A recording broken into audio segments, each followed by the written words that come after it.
What's that good word, guys? Matt here, country song teacher. I'm going to go over a little bit of a very beginner basic lesson. And, I like to, as I teach my lessons, I try to always remember what was it like when I was a true beginner.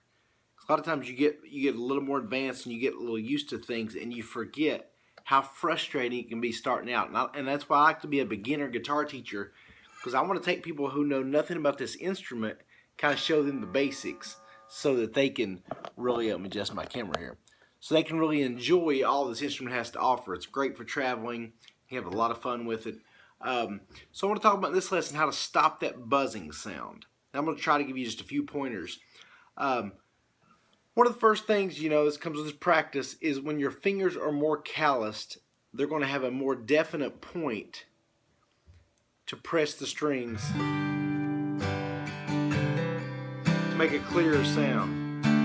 So if you're just starting out, it's just going to take a lot of practice to get your fingers really hard on the end. You'll see you can even get little lines on the end, and that's just going to make, like I said, a harder point.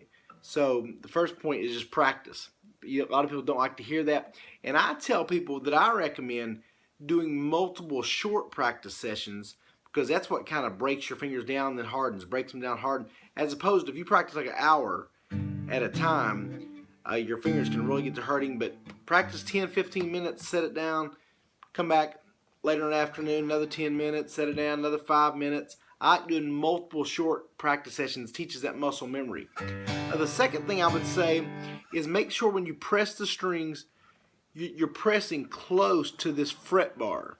Each one of these squares is what's called a fret, and you want to press right close to timeout. You see how scripted these lessons are. I'm back. Had to go let the dog in. She's about to start yelling. So each one of these bars is what's called a fret bar. And the more you play closer to the fret bar, the clearer the sound. So instead of being way, let's say in the third fret, way over here, make sure, I'm all over the place. Goodness, camera keeps sliding. Make sure you're close to that fret bar to get the clearer sound. So even, let's say on a G chord, sometimes you're putting two fingers, you got to squeeze them in the middle, but you want to be close to that fret bar on the second fret, close on the third. It's going to give you a clearer sound. And with all this stuff, I tell people, once you get more and more advanced, you can be a little more lackluster on this kind of stuff, because you just kind of have that muscle memory and you know where to go. But at first, you got to be really specific. You want to get those traits down. I recommend going from the G to a C, or a C at, it's my C, but it's really a C add 9, and a D. So G to C to D. I lock in the two bottom strings of the third fret. 5th and 6th is my G. 4th and 5th is my C, or C add 9. Then the third string, bottom 4, is a D. And I would recommend going just those three chords over and over while you're learning strumming timing. If you want to learn more about strumming, type in Matt McCoy strumming. Because remember, not only, and I of course have my DVDs, that kind of thing, but I've got so many lessons on here for free that you can go to CountrySongTeacher.com or AcousticSelection.com. Click on playlist, you can see all my lessons. I have so many, it's going to save you a lot of money than if you try to take lessons in person there.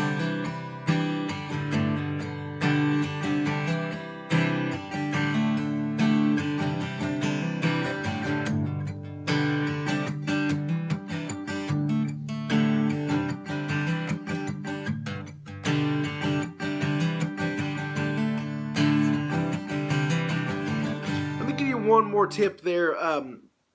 What I recommend, if you have a Guitar Center or Sam Ash or someplace that sells nicer guitars, after you've played a little while, a few months, go in and play one of those really nice guitars. For example, this is a gift I got a few years back, a Taylor 614 CE. Very nice guitar. I love this thing. And just to be honest with you, this is an expensive guitar. And when I was playing a really cheap guitar, I sounded awful, and I was so frustrated. Then when I came in and played this one, everything sounded so much better. And I know you can say it with a lot of things in life, but so if you're getting really frustrated, maybe if you improved your instrument quality, and I know we all can't afford certain levels of guitars, maybe some more than others, but at least if you find yourself getting frustrated, try a nicer guitar, maybe one level above or two levels above the one you're currently playing, and just see if it has a clearer sound. Because sometimes, whether it's in the bridge here, whether it's in the connection here, whether it's the soundboard, whatever it is, the type of strings, I use Elixir medium gauge strings, it can make a big difference. Because I used a cheaper guitar before, and the tuning knobs would get twisted. I had the strings on a little loose. It was having a vibration here. So a lot of times you get that buzzing noise, maybe not necessarily because of something you're doing. Maybe it's a cheaper guitar or needs a little adjustment. And like I said, at Guitar Centers or Sam Ash, those kind of places, they can adjust it and get it lined up to give it the best sound. So before you get too frustrated and quit, I would at least recommend going in and just letting an expert or somebody who knows more about it than you do look at it to see. So I know there wasn't a lot of meat to this lesson, but I get so many questions asked about how do I stop this buzzing sound, how do I get calluses on my fingers. So I want to address a few of those things. I haven't done a lesson in a while. I was going to tell you too, it's funny. The last couple of weeks I've had just like no hearing in my ears. Everything just seems, I don't know if I was just congested or what. And I went to ENT there yesterday, and he cleaned my ears out and got me all set. Everything seems like I'm yelling all the time, and even this guitar sounds like crystal clear. So you might need to get your ears cleaned out. That's what, it's been 10 years or so since I've done something like that. But it was, I came out there and just had the volume a tiny bit in my radio, and everything seems so loud. I hear my computer running and my refrigerator on and dryer in the background and all these things that before I was not even hearing. So can't underestimate some good hearing. Goodness. Anyway, guys, check out CountrySongTeacher.com and go like Facebook.com/CountrySongTeacher. And again, I have so many free lessons. And whatever you want to learn, if you want to learn about how to do hammer-ons, type in Matt McCoy hammer-on. If you want to use a palm mute, Matt McCoy palm mute, Matt McCoy first four chords, Matt McCoy track chords.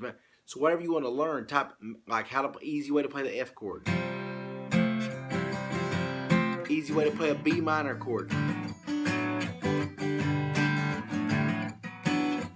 alternate D chord,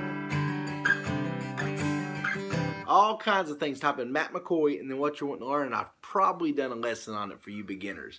I try to get a lot of videos as many as I can out there for you guys. Hope you have a great day. I love you. God loves you. Have a good one.